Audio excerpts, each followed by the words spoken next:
So, I think I want to talk about reality versus wishing and hoping for a few minutes. No matter how badly we may wish for something, sometimes it's an impossibility.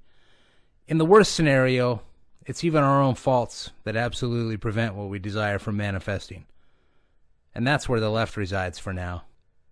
I say for now because I hope somewhere that there will be some change that comes from the left, as I've noted before in several other videos, but to be honest, my hopes aren't very high. Anyway, politically moderate voters are typically the deciders of elections, the shot callers, so to speak. The guy who makes videos on YouTube about politics is not typically a moderate. Even the person who watches videos about politics usually isn't the moderate. But it is the moderate who decides elections. Try to look at this with some introspection for just a minute. Do you honestly think that Maxine Waters screaming about not a moment of peace for conservatives attracts anyone with even a hint of sanity? I mean, she literally calls upon her supporters at her rally to tell conservatives that they aren't welcome anywhere anymore, that there's no place for them in her America. Perhaps Maxine would prefer a separate drinking fountain for conservatives, or maybe force them to wear a yellow star at all times, just so we know who's who. Calling for open borders turns off moderates. Legitimately repels them. Demanding and screeching to silence free speech turns off moderates. Dianne Feinstein doing that little dance she did turns off moderates.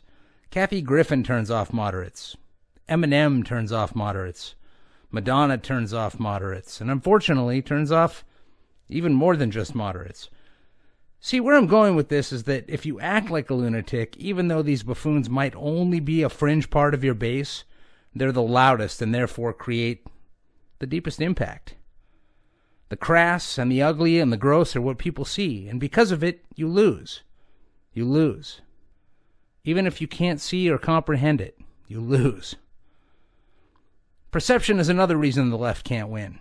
When you're protesting ICE, while ICE is breaking up a child sex trafficking ring, you have to understand, you lose.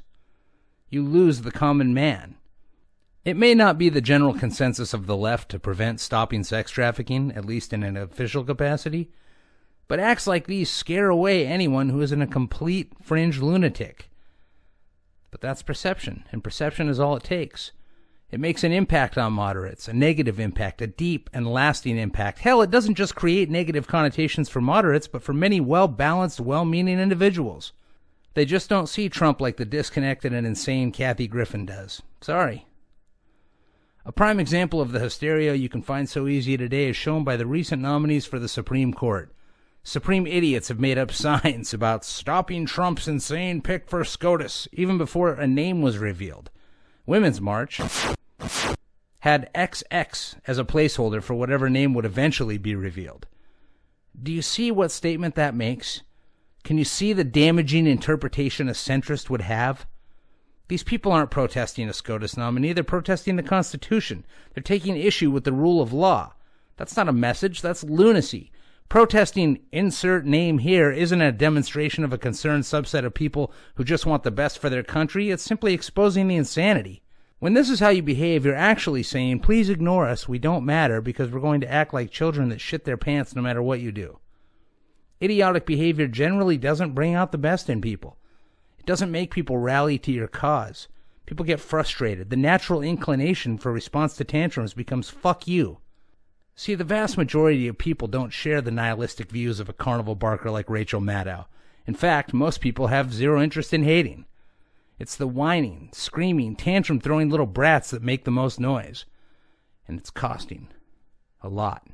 Going on about Russia and piss and hookers and Trump wants to fuck his daughter and gays are going to be rounded up and sent to camps and make America white again, and Trump wants to be a dictator, and shills and scare tactics and scandals and fear-mongering, and Trump is rolling back America to the 1950s, and tax breaks are bad, and Trump will take away the right to vote and bring back slavery, and here comes another Great Depression, and liberal Antifa burning down liberal cities, and punch the 63 million sudden Nazis in the face, and on and on and on and fucking on. These toxic fairy tales only serve as a warning to anyone who isn't a far-left fringe lunatic. But the damage doesn't peak there, with moderate centrists disavowing this new, creepy, insane left wing. No, friends, the damage strikes true when it comes full circle, which you are now witnessing. and we'll see more completely in the coming elections. The left can't win anymore, and the first place they need to look is a mirror. And it's because of this that you've seen the left lose so many seats, so many elections, so much support. It's because of this that the left is in fact folding in on itself, consuming itself from the inside out. It's because of all this that 2020 is lost, midterms are lost. I don't think at this point there's anything you can do to stop it. I think the left has passed the point of no return. And if I had to venture a guess, I would say it would need complete reformation before it was ever a viable party again. Time will tell.